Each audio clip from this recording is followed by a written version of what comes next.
नमस्कार दोस्तों, स्वागत है उसी online data first study channel पे का फिर दोस्तों आप सभी के बीच आज लेटेस्ट अपडेट के साथ हम बात करेंगे 69,000 को लेकर। यहाँ पे दोस्तों हम बात करने वाले हैं जो काउंसलिंग का कार्यक्रम वो जारी हो चुका है। ऐसे में जिन्होंने तैयारी नहीं की वो तैयारी कर सकते हैं और साथ दोस्तों आप सभी को आने वाले समय के अंदर क्या क्या करना है उसको लेकर हम बताएंगे और किस तरीके से दोस्तों चीज़ें देखने को मिलेंगी इस पर भी हम बात करने वाले हैं। वहीं दूसरी तरफ दोस्तों आपको बताएंगे कितने अभ्यर्थी दोस्तों इस भर्ती से बाहर हो सकते हैं, कितनी सीटों पर दूसरी काउंसलिंग हो सकती है, क्योंकि ऐसे बहुत सारे अभ्यर्थी जो आज की डेट के अंदर बाहर हो गए हैं, मतलब दोस्तों कहीं ना कहीं उनका चयन नहीं हुआ है।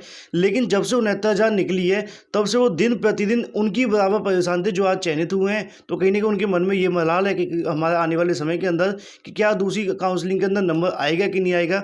ऐसे बहुत सारे अभ्यर्थी मुझे सोशल मीडिया के माध्यम से तमाम संसाधनों से मुझसे जुड़ने की कोशिश कर रहे हैं और कहीं ना कहीं अपनी व्यथा को बताने की कोशिश कर रहे हैं। मैं उनको बस एक ही चीज़ कहना चाहूँगा कि हम आपको जब भी कोई चीज़ बताते हैं, चाहे वो लाइव में आकर के बताएं या कमेंट में रिप्लाई करें या वीडियो में बताएं, जब तक वो 100% ऑथेंटिक नहीं होती तब तक आपको नहीं बताई जाती है। तो ऐसे में हमारी तरफ से आपको बता दिया है कि सेकंड काउंसलिंग होगी तो 100% होगी। अब ऐसे में अभ्यर्थी के मन में सवाल ये भी है कि कितने गुणांक पे होगा। तो सारे सवालों को देखकर दोस्तों मैं आप सभी के बीच आ चुका हूं। तो वीडियो को लाइक एंड शेयर करना बिल्कुल ना भूलें और साथ में चैनल को सब्सक्राइब कर लें, बेल आइकन को दबा लें, जिससे कि आप सभी को लेटेस्ट वीडियोस के नोटिफिकेशन मिलते हैं। ज़्यादा जानकारी का आप सभी टेलीग्राम चैनल को ज्वाइन कर सकते हैं, लिंक आपको वीडियो की डिस्क्रिप्शन में मिल जाएगा। सबसे पहले दोस्तों मैं आपको बताना चाहूँगा, जितने भी लोग बार बार कमेंट करके मुझसे पूछे कि सर हमें इस डिस्ट्रिक्ट का नहीं मिल पाया विज्ञप्ति, तो विज्ञप्ति के संदर्भ में आपको बताना चाहूँगा लगभग 75 दोस्तों, अगर 75 डिस्ट्रिक्ट हैं तो सारे के सारे डाल दिए गए, एक दो रह गया है। तो दोस्तों आप इंतजार करिए, यहाँ पे दोस्तों आपको देखने को मिलेगा। मैं नीचे करते करते थक जाऊँगा, आपको इतने सारे दोस्तों यहाँ देखने के लिए मिल जाएंगे। ये देखो, ये सारे के सारे दोस्तों मैंने यहाँ पर डाल दिए हैं। आप जाकर के एक बार विजिट करो टेलीग्राम चैनल पर या फिर हमारी वेबसाइट पर, दोनों का लिंक दोस्तों वीडियो की डिस्क्रिप्शन में है। लगभग दोस्तों जितने भी रह गए मैंने यहाँ पर कवर कर दिए हैं। अगर किसी का कोई रह जाता है तो वो भी मैं यहाँ पर डाल दूंगा। तो यहाँ पे आप देख पाए होंगे दोस्तों लगभग सारे के सारे मैंने प्रोवाइड कर दिए हैं। किसी भी डिस्ट्रिक्ट का हो, लगभग 75 में से अगर रह गया हो तो एक दो डिस्ट्रिक्ट रह गए। तो अगर किसी का रह गया तो आप लोग मुझे वीडियो की डिस्क्रिप्शन या फिर कमेंट बॉक्स में कमेंट करके बता सकते हैं, मैं दोस्तों उसको भी जल्दी से जल्दी प्रोवाइड कर दूंगा। तो ये तो बात होगी दोस्तों टेलीग्राम चैनल को लेकर। अगर अभी भी दोस्तों किसी का नहीं मिल पाया तो मैं आपको बताना चाहूँगा, वैसे तो हम शाम तक प्रोवाइड कर देंगे और नहीं मिलता है तो कल से आप लोग काउंसलिंग करानी चाहिए। काउंसलिंग के समय पे दोस्तों आपको चीज़ें देखने को मिल जाएगी। वहाँ पे दोस्तों अलग से जहाँ पे आप जाएंगे तो प्रिंट लगा के रखा होगा, तो आप सभी वहाँ पे भी इन चीज़ों को लगा सकते हैं। लगभग सब कुछ आपका सेम रहेगा, बस एफिडेविट वगैरह शपथ पत्र को लेकर चीज़ें देखने को मिलेंगी, वो दोस्तों आप अपने तरीके से देख सकते हैं। ठीक है, तो यहीं पर दोस्तों अगर बात करें काउंसलिंग के कार्यक्रम, अब तक यहाँ पे दोस्तों आपको पहले नोटिस देखने को मिले थे आपको क्या क्या लेकर के जाना है, क्या क्या करना है। लेकिन अब आपको नोटिस देखने के लिए मिल रहे हैं कि यहाँ पे जो तैयारियां पूरी हो चुकी हैं। अगर हम बात करें सभी अभ्यर्थियों को सूचित किया जाता है और ये एक नोटिफिकेशन है, ये दोस्तों अलग अलग आपको डिस्ट्रिक्टों का अलग अलग देखने के लिए मिल जाएगा और अलग अलग जगहों का दोस्तों आपको देखने को मिलेगा। तो यहाँ पर सूचित किया जाता है कि 69 सहायक अध्यापक भर्ती प्रक्रिया की काउंसलिंग दिनांक 3 से लेकर 4 जून के बीच में 2020 को प्रातः 10 बजे से लेकर 5 बजे तक स्थान जनता इंटर कॉलेज में ककोर दोस्तों जो औरैया में संपन्न कराई जाएगी। तो यहाँ पर दोस्तों जितने भी अभ्यर्थी जाना चाहते हैं, मतलब अपनी अपनी डिस्ट्रिक्ट के अंदर आप लोग जाना चाहते हैं, कल से दोस्तों जा सकते हैं, जिससे कि आपको कोई समस्याएं देखने को नहीं मिलेंगी। अलग अलग दोस्तों जगह पे आपको अलग अलग चीज़ें देखने के लिए मिल जाएंगी। यहाँ पे इनका कहना है वहाँ पे 3 से 4 इसलिए लिखा हुआ क्योंकि वहाँ संख्या कम होगी, जहाँ पर संख्या ज़्यादा होगी वहाँ पर 3 से 6 लिखा हुआ है। ठीक है, तो ऐसे में आपके लिए फायदेमंद ही होगा। सहायक अध्यापक भर्ती अंतर्गत जनपद मुरादाबाद हेतु आवंटित पदों की सापेक्ष काउंसलिंग दिनांक 3/6 से लेकर दोस्तों जैसा कि आप सभी को पता है 6/6/2020 तक आयोजित कराई जाएगी। पार्क इंटर मुरादाबाद में दोस्तों देखने के लिए मिलेगी। 10 बजे से लेकर शाम को 5 बजे तक आपको देखने के लिए मिल जाएगी। और यहाँ पे वैसे लिखा नहीं गया, काउंसलिंग अभ्यर्थी को मास्क लगाकर आना है, हैंड सैनिटाइजर का प्रयोग करना है, साथ साथ सामाजिक दूरी का पालन करना होगा। इस तरह के दोस्तों नोटिस भी आपको देखने के लिए मिल गए। तो ऐसे में आप सभी दोस्तों कल से जो लोग जा रहे हैं, मेरी तरफ से ढेर सारी शुभकामनाएं हैं। बाकी दोस्तों आप सभी अपने अपने कॉलेज पर जाके पता कर लें जहाँ पर दोस्तों आपको जिला आवंटित हुआ है। अगर किसी का दूर है तो मुझे उम्मीद है आप लोग निकल चुके होंगे। तो ये तो बात जो है दोस्तों काउंसलिंग शेड्यूल को लेकर। कई जगह पर आपको देखने को मिलेगा कि कहीं पर दोस्तों पुरुष जाएंगे पहले महिलाएं जाएंगी, ऐसा भी देखने को मिल सकता है। लेकिन अभी तक ऐसे नोटिस आपको नहीं मिले, तो नोटिस आएंगे तो आपको बता दिया जाएगा। आप सभी जुड़े रहिए online data first study channel के माध्यम से। तो ये तो बात होगी दोस्तों उनके लिए जो चयनित हो गए। अब जो चयनित नहीं हो पाए, मतलब पास तो हुए थे लेकिन कहीं ना कहीं यहाँ से बाहर तो उनको जाना था, तो ऐसे में दोस्तों वो काफ़ी ज़्यादा परेशान है। परेशान वो भी है जो कुछ पॉइंटों की वजह से रह गए, और कुछ पॉइंट दोस्तों अगर हम बात करें 0.5 या फिर 0.3 कहीं ना कहीं मायने नहीं रखते, लेकिन पॉइंट पर दोस्तों आपको पता है मेरिट तो बनती है ना।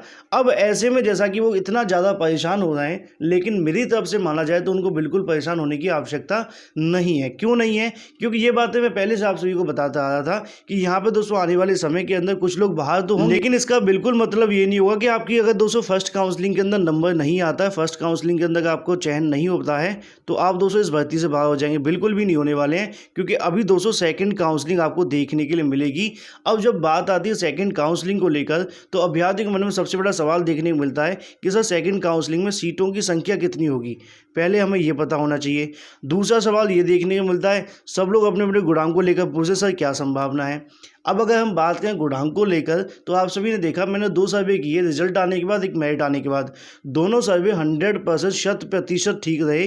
क्यों रहे? क्योंकि हमने दोस्तों पूरा होमवर्क किया था, ठीक है। बहुत सारे हमने आपसे पोल लिए थे, बहुत सारे हमने आपको जो है आपका डाटा लिया था, उसके आधार पर आपको बताया था।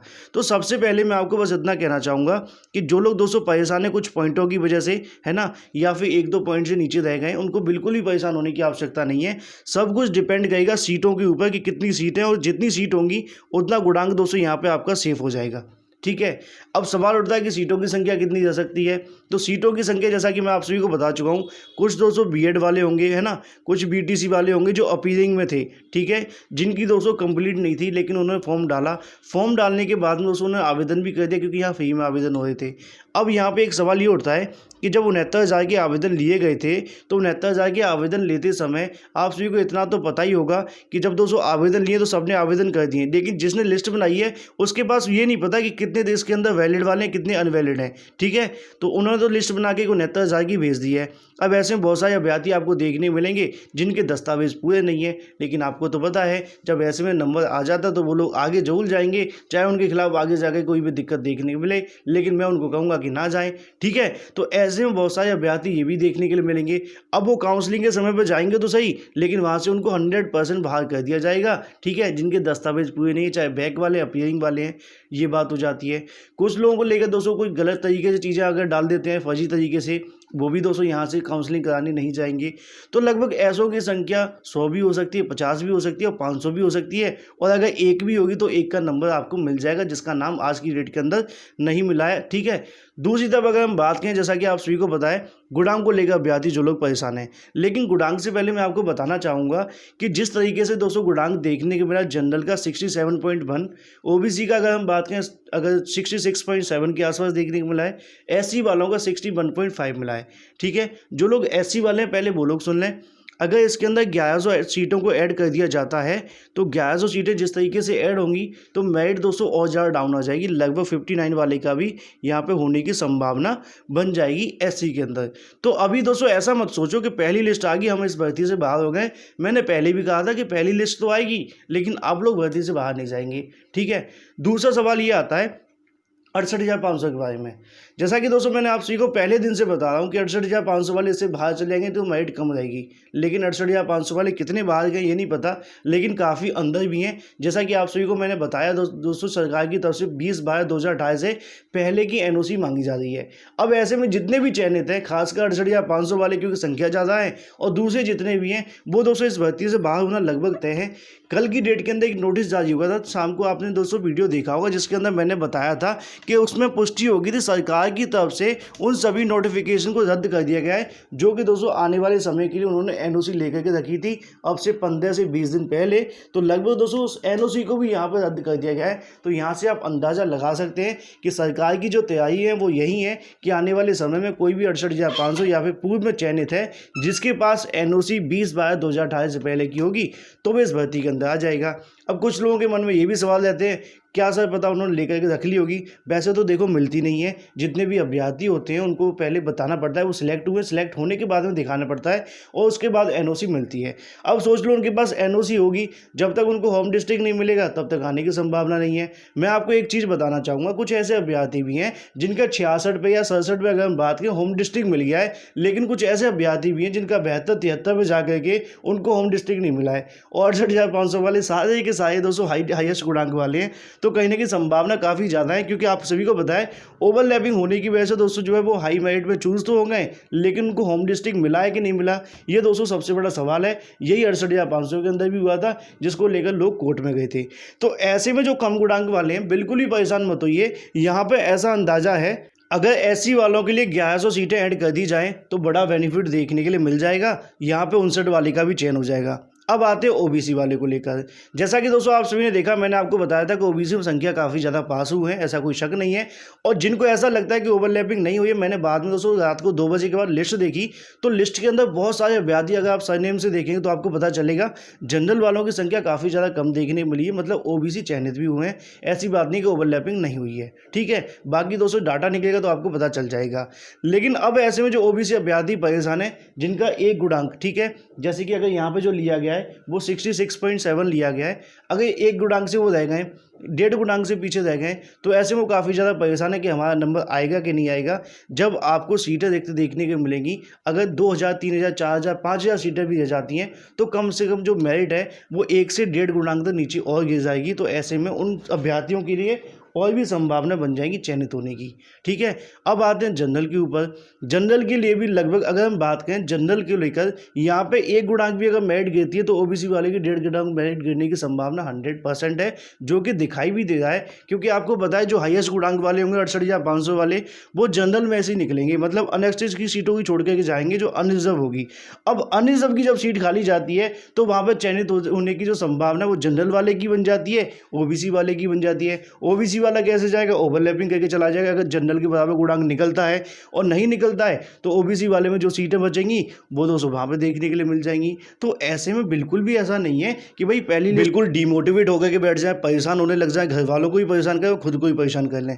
तैयारियां करते रहें, इंतजार करें, 1 से 1.5 महीना लग सकता है दूसरी लिस्ट आने में, और उसके अंदर संभावना आपको देखने के लिए मिल जाएंगी। जितना हाई गुणांक लोगों ने बताया था, भड़काया था, परेशान किया था, उतना गुणांक नहीं गया है, उससे कम ही गुणांक यहाँ देखने के लिए मिला है। तो ऐसे में दोस्तों आने वाले समय के अंदर आपको काफ़ी कुछ देखने को मिल जाएगा, ठीक है। मुझे उम्मीद है आपको चीज़ें समझ में आ चुकी होंगी। ऐसे में पीएच कैटेगरी वालों के लिए संभावना काफ़ी ज़्यादा, मतलब कि संभावना क्या कहूँ, उनके लिए कहीं ना कहीं कंडीशन काफ़ी ख़राब है कि बहुत सारे पीएच वाले चयनित नहीं हुए हैं। कहीं ना कहीं चीज़ें समझ में नहीं आ पा रही हैं कि उन लोगों के लिए पीएच की जो कैटेगरी का अभ्यर्थी थे उनको यहाँ पर जो है चयनित तो हो जाते, 65 पे भी हो सकते थे, 62 पे भी हो सकते थे, लेकिन यहाँ बताया जाए 67, 66 के आसपास भी ऐसे अभ्यर्थी हैं जो चयनित नहीं हुए हैं। वो लोग थोड़ा सा इंतजार कर लें, जैसी निदेशालय से अगली सूची आती है उसके अंदर जो भी चीज़ होंगी उसको देखने के बाद इस चीज़ को लेकर डिस्कशन किया जाएगा। क्योंकि जब तक हमारे पास डाटा नहीं है तब तक बता पाना थोड़ा सा मुश्किल है कि कितने पे पीएच वालों को सिलेक्शन लिया गया और कितने पर नहीं लिया गया। लगभग सभी के सभी पीएच वाले कमेंट करके यही बताएं कि उनका सिलेक्शन नहीं हो पाया है। तो मुझे भी दोस्तों आपको चीज़ें समझ में आ चुकी है, पेशेंस रखिए। कितने गुणांक पे होगा, गुणांक आपका 1-2 कम है तो आप सभी को संभावना बन रही है, लेकिन ऐसे में आपको थोड़ा पेशेंस रखना पड़ेगा, क्योंकि जब तक सीटों की संख्या नहीं पता चल जाती तब तक गुणांक को बता पाना थोड़ा मुश्किल है। अब रही बात, कुछ लोग ये भी कहते हैं कि सर सर्वे कर लीजिए कितने लोगों का चयन नहीं हुआ है, कितने गुणांक पर नहीं हुआ है, तो इसको लेकर 100% हम कर लेंगे। आप सभी को परेशान होने की बिल्कुल भी आवश्यकता नहीं है, क्योंकि online data for study channel हमेशा दोस्तों आप सभी को सत्य के माध्यम से चीज़ें बताते हैं, और जो बताया था दोस्तों उसका रिजल्ट आपके सामने आ चुका है। So guys, thank you for watching this video.